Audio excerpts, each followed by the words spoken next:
Taurus, hi, welcome to Mr. Queen PH at ito ang inyong weekly reading for September 9 to 15, 2024. If you are interested in private readings, meron tayong link sa description at sa pinned comment. Pakicheck nyo na lang information kung paano mag-book for a private reading.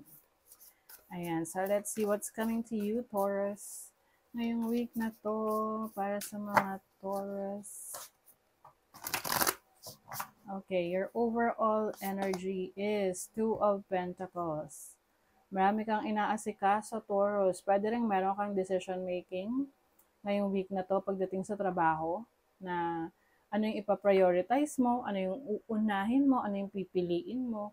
Pwedeng may nagsabay na job offer, may nagsabay na kliyente or deal na pipiliin mo kung saan, alin, ang ipupurso mo. Some of you naman, marami kayong kailangang pagsabay-sabayin sa trabaho or mga responsibilities nyo para sa sarili nyo, para sa trabaho nyo, para sa family niyo. So, you have to manage your time. And then, your challenge is the Seven of Pentacles. The Seven of Pentacles is about patience. So, maaring yung iba sa inyo, may mga hinihintay kayo ngayon na parang naiinip na kayo, bakit hindi pa dumarating. Pwedeng pera ito, pwedeng package. Oo, so you just have to wait kung kailan to darating. Kasi darating rin naman yan. This is waiting for fruition. This is the energy of someone na meron siyang itinanim, okay? At nakikita niya na tumutubo na, no? Or meron na, may mga bunga na, pero hindi pa siya hinog para kunin, 'di ba? Para i-harvest. So, konting panahon na lang 'to. Makukuha nyo na yung resulta ng pinagpaguran ninyo. Kailangan lang maghintay, wag madaliin.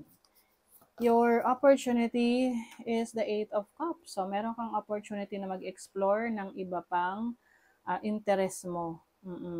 Maaring sa ngayon, meron ka ng na-master, na skills, or hobby or interest na parang for you, pwedeng pakiramdam mo hindi na siya sapat for you para makaramdam ka ng fulfillment. And now, merong kumukuha ng attention mo ngayon na parang sinasabi sa'yo na, uy, pumunta ka sa ganitong direction. Oo, subukan mo ito. Minsan, di ba, para siyang energy ng mga bata na pag naglalaro sila, di ba? Let's say, nasa playhouse sila. Tapos, naglalaro sila ng mga toys. Tapos, kapag na-bored na sila, minsan, mapapatingin sila sa ibang toys, tapos makikita nila na, uy, mas interesting yon. So, parang pwedeng ganito yung nararamdaman ng iba sa inyo. Some of you will be walking away from a situation that you feel na wala ng fulfillment or feeling mo hindi na worth it. So, ngayon, you are exploring other options. So, kaya nga siguro yung iba sa inyo meron kayong pagpipilian.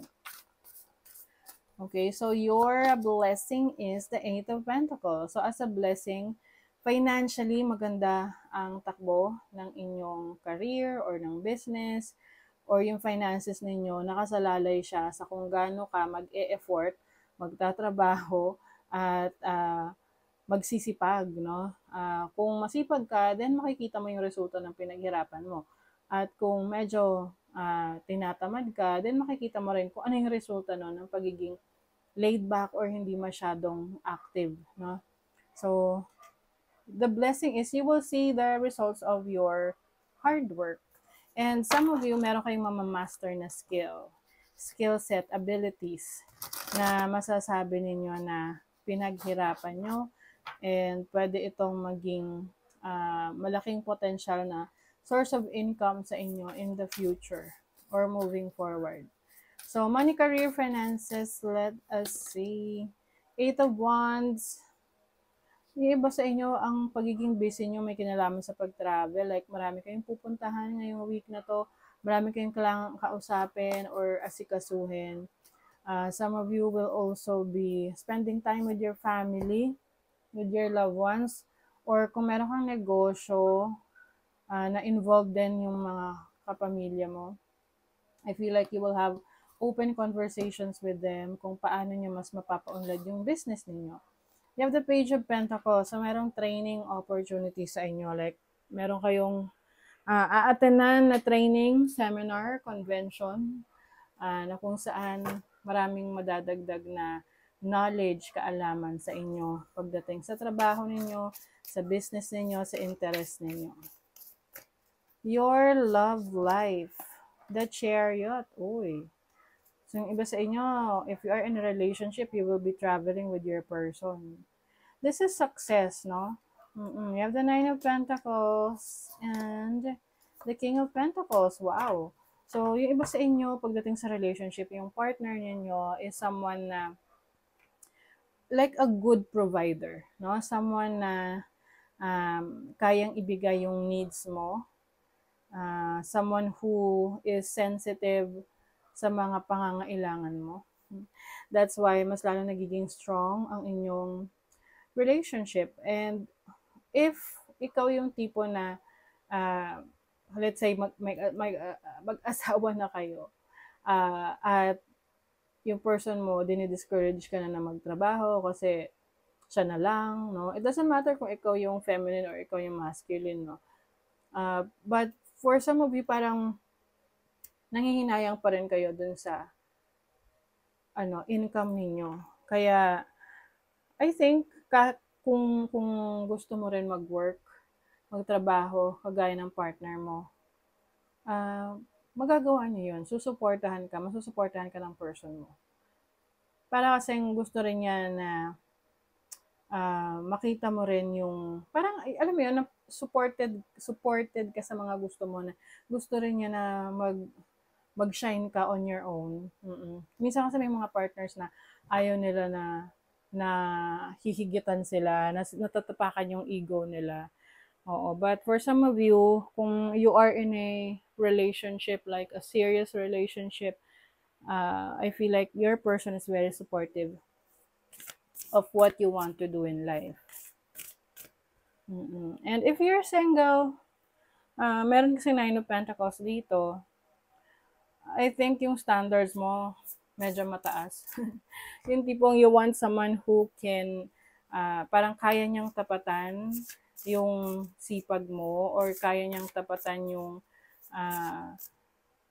yung parang lifestyle na gusto mo for your relationship. Oo.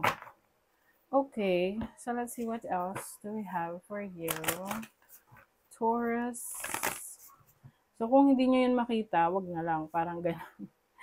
Okay, solar flares, activate. Magiging very active, energetic kayo ngayong week na to. Since like what I mentioned kanina, you're going to be very busy doing a lot of things. Maaring may mga errands ka rin gagawin. Aasikasuhin. So pupunta ka sa iba't ibang agencies. You also have Pallas Athena, which is about thinking, the way you think, the way you process information. So yeah, yung iba sa inyo, marami kayong kailangang pag-aralan, i-manage, parang i-plano, no, for this week. Seventh house, relationship. So main concern nyo rin ngayong week na to ang connections nyo with other people. This can be a romantic connection, friendship, relationship na very close sa'yo.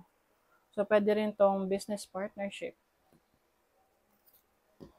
I feel like mas magiging active ka sa relationships mo sa iba. Oo. Whether this is business or personal relationships, romantic. You have many options. Maraming possibilities na nag-open for you, Taurus. So, ikaw na lang talaga yung pipili. I think, itong, pag may mga pagkakataon na parang nalilito ka kung ano yung pipiliin mo, you just surrender, no? And you just trust yung gut feel mo. You also have yoga, contemplation, balancing your chakras. So, iba sa inyo, mas binibigyan nyo rin ng panahon yung sarili ninyo. Like, for example, meditation, doing meditation, yoga, para ma-relax kayo. That's part of your wellness, healing. So, gusto mo rin ngayon na may time sa sarili, of course. Okay, rebel. It's time to celebrate the fact that you don't fit in, stand on your own 2 feet. Yes. So, ito yung may paninindigan sa sarili, yung mga gusto mong gawin. Kahit na merong mga taong against sa gusto mo or hindi supportive sa mga plano mo, as long as naniniwala ka sa sarili mong kakayanan, ipupurso mo yan kahit mag-isa ka lang. Okay? So, that is your reading, Taurus. Thank you so much. Bye!